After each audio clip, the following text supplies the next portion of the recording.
बिस्मिल्लाहिर्रहमानिर्रहीम। Hello everyone, I am doctor Tanveer Arshad Chaudhary. जैसा कि हमारे तमाम viewers, follower, patient, friends and families जानते हैं कि हमने हमेशा करंट इशू को टाइटल करने की कोशिश की है और हमेशा जो है वो अपने जितने भी हमारे व्यूअर्स हैं उनको एजुकेट करने की कोशिश की है। और जो कॉमन बीमारियां होती हैं, कॉमन टेस्ट होते हैं, हम ज़्यादा फोकस रखते हैं कि हम अपने क्लिनिकल ट्रायल के अंदर से जो एक्सपीरियंस होते हैं हमारे, जो हम डेली बेसिस पे फेस करते हैं, वो हम अपने व्यूअर्स के साथ शेयर करें। तो आज का हमारा टॉपिक इंतहाई इंटीक टॉपिक होगा और आजकल का जो आपका वेदर है उससे रेलिवेंट ये हमारा आज का टॉपिक है कि हम असल में ये करना चाह रहे हैं कि व्हाट इज़ द जॉइंटस पीलिया, जिसको आप कहते हैं कि पीला यरकान जो है, यानी जॉइंटस पीला यरकान जो है ये क्यों होता है, इसके पीछे जो है वो पैथोलॉजिकल क्या इफ़ेक्ट होते हैं, फिजियोलॉजिकल क्या हैं, फिर इसके बाद ये कौन सा इन्फेक्शन है, वायरल है, बैक्टीरियल है, अगर ये हो जाए तो फिर इसकी जो है वो ड्यूरेशन कितनी होती है, इससे क्या क्या वीकनेस हो सकती है, किस तरह की कैफियत होती है मरीज़ की, तो हम इसके ऊपर बात करेंगे। सबसे पहले तो ये कि पीला यरकान, जिसको हेपेटाइटिस ए, ई भी कहा जा सकता है, चूँकि हेपेटाइटिस की तो आगे कई किस्में हैं, लेकिन एक कॉमन स्टोरी समझाने के लिए हम पेशेंट को ये बताते हैं कि हमारा जो जिस्म है इसमें खून गर्दिश करता है और उसके साथ पूरे का पूरा एक सिस्टम चलता है। हमारी बॉडी में सेल्स, टिश्यू का एक पूरा सिस्टम है जिसका अपना एक लाइफ पीरियड होता है, उसके बाद वो खुद ब खुद टूटते हैं सेल आपके, फिर बनते रहते हैं। तो ये पूरा एक बॉडी का एक नेचुरल अमल है जो कि अंदर हो रहा होता है। और इसी तरह बॉडी के अंदर कई तरह के केमिकल रिएक्शंस हो रहे होते हैं जो बाहर से आप लोगों को पता नहीं होता। जो मेडिकल से रेलिवेंट लोग हैं उनको तो इन चीज़ों का इल्म है कि हमारी बॉडी के अंदर जो तोड़ फोड़ का निज़ाम है, जो सेल्स की तोड़ फोड़ का निज़ाम है, वो 90 डेज़ उसकी जो एज लिमिट होती है उसके अंदर वो टूटता रहता है, बनता रहता है। तो इसी तरह मेरी बॉडी के अंदर जो एक सर्कुलेशन होती है, ब्लड जो चलता है, खून गर्दिश करता है, तो ये सेम लाइक इसी तरह होता है जिस तरह बाहर एक दरिया बह रहा होता है और वो चल रहा होता है, अपने रास्ते बना रहा होता है और उसके दरमियान में कई चीज़ें तैर रही होती हैं, कोई उसमें कीमती चीज़ भी आ रही होती है, कोई नॉन कीमती हो वो भी चल रही होती है, क्योंकि एक वो रिवर का एक अपना सिस्टम चल रहा होता है और उसके अंदर हर चीज़ बह रही होती है। इसी तरह मेरे जिस्म के अंदर चूँकि खून बहता है और खून के अंदर कई चीज़ें तैरती हैं, उन तैरने वाली चीज़ों में जो कॉमन चीज़ है जिसके ऊपर हम बात करेंगे वो आपके RBC हैं, यानी रेड ब्लड सेल हैं। तो रेड ब्लड सेल जो है ये बेसिकली गोल शेप में, डंबल शेप में होते हैं और इनका जो काम होता है, ये आपके RBC जब डेवलप होते हैं तो ये बेसिकली आपकी हीमोग्लोबिन को डेवलप कर रहे होते हैं, यानी आपकी रेड ब्लड सेल, चूँकि ये खून में ज़्यादा होते हैं, इनके ज़्यादा होने की वजह से खून की रंगत जो है वो रेड होती है। इसी तरह खून के अंदर प्लाज्मा भी होता है, पानी भी होता है, WBC भी होते हैं, ये सारी होती है। लेकिन चूँकि हम बात करना चाह रहे हैं RBC के ऊपर, RBC चूँकि तादाद में ज़्यादा होते हैं, गोल शेप में होते हैं, डंबल शेप में होते हैं, फिर ये हेल्दी प्रोसेस होता है और रेड कलर के होते हैं। अभी आपके जो ब्लड है उसको भी ये कलर रेड में कन्वर्ट करते हैं। तो ये हमारी गर्दश में ये तैर रहे होते हैं, चल रहे होते हैं। अब इनका होता क्या है कि ये बेसिकली हीमोग्लोबिन हीम जो है वो बेसिकली आयरन को कहा जाता है और जो ग्लोबिन है वो एक प्रोटीन है। प्रोटीन और आयरन मिलता है तो ये आपकी हीमोग्लोबिन बनती है। अब हीमोग्लोबिन बेसिकली जब बनती है तो आपका यानी आयरन और जो प्रोटीन का आपस में मेल है वो मिलके जो है वो आपकी हीमोग्लोबिन को डेवलप करता है। हीमोग्लोबिन जो है वो प्रॉपरली आपके खून में जिस तरह चलती है, फिर आपका खून जो दिल है वो इस खून को सर्कुलर करवाता है, पंपिंग करवाता है और ऐसी सूरत में जब ब्लड आपके फेफड़ों में जाता है तो वहाँ से डायरेक्ट जो ऑक्सीजन होती है वो RBC के साथ चिपक जाती है, यानी हीमोग्लोबिन के साथ चिपक जाती है। अब वो हीमोग्लोबिन चूँकि सर्कुलेट होता है पूरी बॉडी के अंदर और वो जहाँ जहाँ जाता है पूरी बॉडी के एक एक सेल को जो है वो ब्लड ने RBC के थ्रू वहाँ पे ऑक्सीजन पहुँचानी होती है। वहाँ पे ऑक्सीजन का एक लेवल चलता है। उसके बाद खून दोबारा जब आपके फेफड़ों में आता है तो कार्बन डाई को बाहर निकाल देता है, ऑक्सीजन को नए तरीके से दोबारा लेता है और ऑक्सीजन दोबारा आपके RBC के साथ चिपक जाती है। फिर इसी तरह पूरी बॉडी में सर्कुलेट होता है और आपकी बॉडी का निज़ाम चलता है। अब ये जो RBC के लाइफ पीरियड मैंने आपको बताया वो 90 डेज़ है। 90 डेज़ के अंदर जो है ना वो ये आपके रेड ब्लड सेल टूटते रहते हैं। जैसे कि अक्सर आपने कम पढ़े लिखे लोग या बाकी जितने भी हमारे लोग होते हैं वो अक्सर ये कहते हैं कि जिगर खून बनाता है। ये कॉमन सी है। अक्सर आपने शरबतों पे, हकीमों के नुस्खों पे, उनकी दुकानों पे लिखा हुआ कि जिगर खून ना बनाता है तो उसका ये है, वो है, फलान है। आप जब इसमें बचपन में होते हैं, छोटी उम्र में होते हैं, तो तब आपके जिगर में कहीं ना कहीं कोई खून का सिम्टम बन रहे होंगे। लेकिन जब आप एडल्ट एज में जाते हैं, बड़ी उम्र में जाते हैं, तो आपका जो खून या RBC जो डेवलप होते हैं, जो बनते हैं, वो आपकी बोन मैरो के अंदर, यानी जो आपकी हड्डी है उसके अंदर जो गुद्दा होता है, इनकी वहाँ पे जो अफजाइश हो रही होती है, वहाँ से आपके आरबीसी डेवलप हो रहे होते हैं और इस तरह आपका सिस्टम जो है ना वो वहाँ से चल रहा होता है। इसलिए आपने देखा होगा कि बाज़ कंडीशन में जब आपको कोई बुखार ना उतर रहा हो या कोई इस तरह की कंडीशन हो तो फिर आपका टेस्ट लिया जाता है बोन मैरो, जिसमें अक्सर लोग कहते हैं कि जी हमने नहीं करवाना, वो हड्डी के अंदर से गुद्दा निकालेंगे। बेसिकली वो इसी तरह जैसे बायोप्सी होती है, इसी तरह वो नीडल के थ्रू वहाँ से हम जो है ना कुछ मवाद लेते हैं और वो फिर जो है ना लैब में भेजा जाता है, जिसका बोन मैरो टेस्ट होकर आता है। पता चलता है कि आपका कोई सेल नॉर्मल है, एबनॉर्मल है, तो ये उसकी एक कंडीशन होती है। चूँकि हम बात कर रहे हैं जॉइंटस के ऊपर,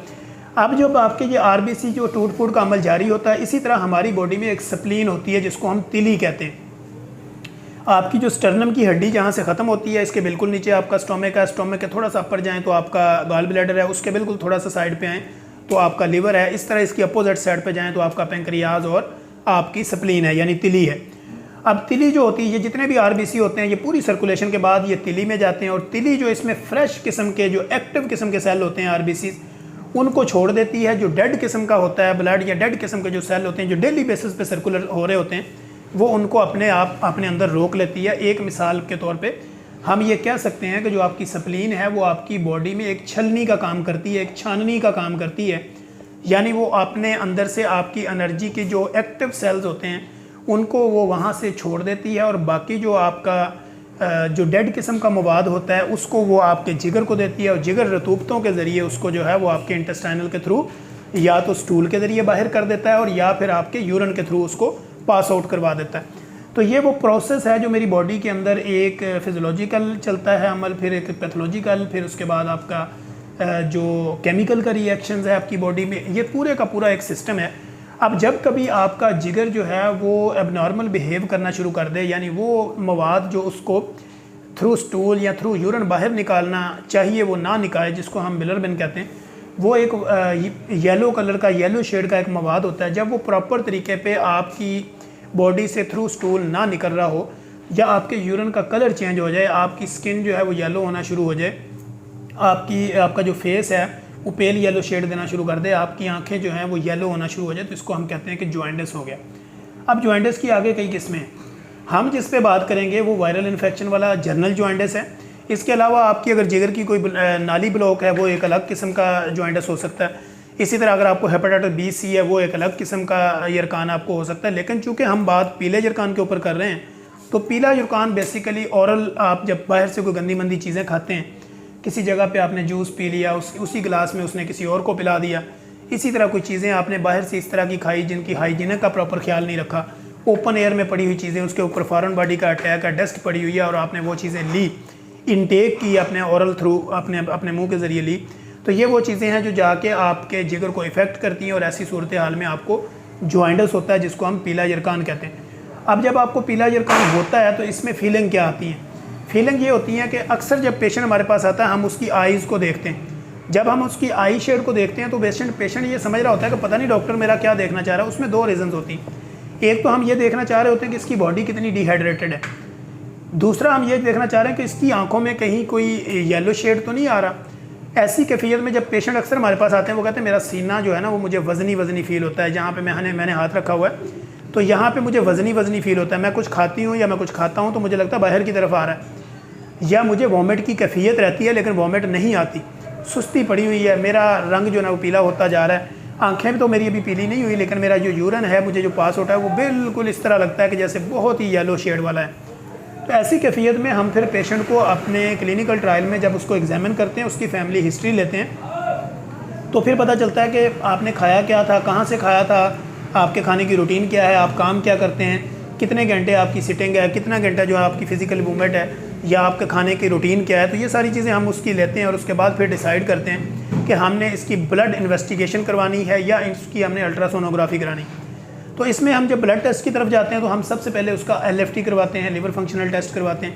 और ऐसी सूरत हाल में उसका CBC भी करवाते हैं ताकि उसमें भी देखते हैं कि इसके बाकी कंपोनेंट जो हैं वो ठीक है या नहीं ठीक। अब इसमें होता है कि hepatitis B, C, D, E ये मुख्तलिफ़ किस्म के वायरस हैं जो जदीद तहकीक होती जा रही है और आगे से आगे वायरल इन्फेक्शन बढ़ती जा रही है।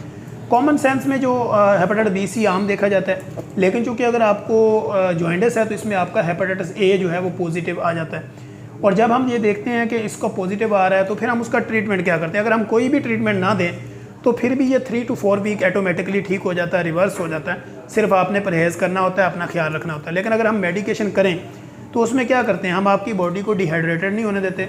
आपको आपकी डिहाइड्रेशन को पूरा करते हैं और आपकी डाइट को जो है वो बेहतर अंदाज में मैनेज करते हैं और कोशिश करते हैं कि जितनी भी स्पाइसी चीज़ें हैं, जितनी भी ऑयली चीज़ें हैं, तली हुई चीज़ें हैं, रोटी है, नान है या इस तरह के जितने भी हैवी किस्म के नाश्ते हैं, हैवी फूड्स हैं, वो आपको बंद करवा देते हैं। ताज़ा जूस की तरफ लेके जाते हैं, फ्रूट आपको एडवाइस करते हैं और आपको कहते हैं कि आप रेस्ट करें और गर्म चीज़ों से आप परहेज़ करें। गर्म चीज़ों से मुराद अक्सर लोगों ने जो अपने कॉन्सेप्ट में गर्म ठंडी बनाई हुई, वो वाली गर्म ठंडी नहीं होती। मकसद ये होता है कि जो भी चीज़ आप ले रहे हैं कम क्वांटिटी गुड क्वालिटी, क्या आपने जो है ना वो उसकी क्वांटिटी कम रखनी है, क्वालिटी आला किस्म की रखनी है, तो वो आपकी बॉडी के लिए अच्छी होती है। होता यह है कि हम ये समझ रहे होते हैं कि अगर मैं ज़्यादा खाऊंगा तो शायद ज़्यादा एनर्जी आएगी, ऐसा नहीं होता। आपने अगर कम क्वांटिटी गुड क्वालिटी में अगर आपने कम खाया, अच्छी क्वालिटी का खाया, तो आपकी बॉडी की जो नीड है, जो आपकी बॉडी की ज़रूरत है, वो पूरी हो जाती है। अब जॉइंटस अगर आपको हो जाता है तो एहतियात तो मैंने आपको बता दी, तरीका भी बता दिया कि जॉइंटस यानी पीला यरकान कैसे होता है। अब इसको टाइटल करने के लिए कुछ जगह पे हमें ड्रिप्स लगानी पड़ती हैं, IV लाइन देनी पड़ती हैं, लेकिन वो डिपेंड करता है कि पेशेंट की कंडीशन है या नहीं है। सम कंडीशन में पेशेंट को जो है वो हमें ड्रिप्स के ज़रिए भी टाइटल करना पड़ता है, सम कंडीशन में मेडिकेशन देनी पड़ती है और सम कंडीशन में हमें कुछ भी नहीं देना पड़ता, जस्ट उसका लाइफस्टाइल, उसकी डाइट हैबिट को 2-4 हफ्तों के लिए थोड़ा मेंटेन करते हैं और पेशेंट जो है वो रिवर्स हो जाता है, यानी उसकी काफ़ी हद तक उसके प्रॉब्लम रिजॉल्व हो जाते हैं। अब इसके बाद वीकनेस कि जॉइंटस के बाद अक्सर मरीज़ हमारे पास आता है, वो 2 से 3 महीने तक वो यही कहता रहता है कि सर मुझे कमज़ोरी होगी, मेरे पट्ठे खिंच गए, मेरे अंदर ताकत नहीं है। तो इसका एक जवाब है कि 3 to 6 मंथ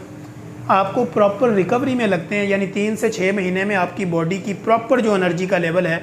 जो प्रॉपर आपकी एक्टिवेशन है, जो प्रॉपर आपकी सर्कुलेशन है, जो आपके मसल्स की जो डेवलपिंग है, जो आपके नर्व की नेचुरल फ्लेक्सिबिलिटी है, ये प्रॉपर अपनी एक नेचुरल लाइन में आते हुए इसको 3 to 6 मंथ लगते हैं। चूँकि वो डिपेंड करता है कि आपकी इम्यूनिटी किस कदर डेवलप है, आपके इम्यून सिस्टम किस कदर एक्टिव है कि जिसने इस बीमारी के अगेंस्ट जो है वो इसके साथ लड़ा है, इसके अगेंस्ट जो है रेजिस्टेंस की है, और ऐसी सूरत हाल में आपकी रिकवरी के चांस कम और ज़्यादा हो सकते हैं। हर मरीज़ की कैपेसिटी एक जैसी नहीं होती, पेशेंट टू पेशेंट वेरी करता है। हर पेशेंट के ऊपर हमारी गाइडलाइन बदल जाती हैं, चूँकि उसकी हिस्ट्री अलग होती है और उसका ट्रीटमेंट अलग होता है। तो जॉइंटस पीला यरकान,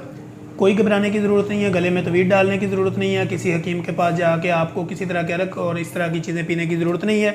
सिंपल सा प्रोसीजर है कि आपने अपनी डाइट में हार्ड फॉर्म वाली चीज़ें उनको रोकना है, पानी की मकदार को बढ़ाना है, फ्रेश फ्रूट लेने हैं, हाइजीन का ख्याल रखना है, साफ़ सुथरी चीज़ें लेनी है, डिस्पोजेबल चीज़ें इस्तेमाल करनी है, तो आपका जो जॉइंटस है वो 3 to 4 वीक में रिकवर हो जाता है और आप काफ़ी हद तक अपने आप को कंफर्ट जोन में फ़ील करते हैं। हम इंशाल्लाह कोशिश करेंगे कि अपने नेक्स्ट एपिसोड के अंदर एक नई इन्फॉर्मेटिव वीडियो के साथ दोबारा आप लोगों के लिए हाज़िर होंगे। तब तक के लिए इजाज़त दीजिए। अल्लाह हाफिज़।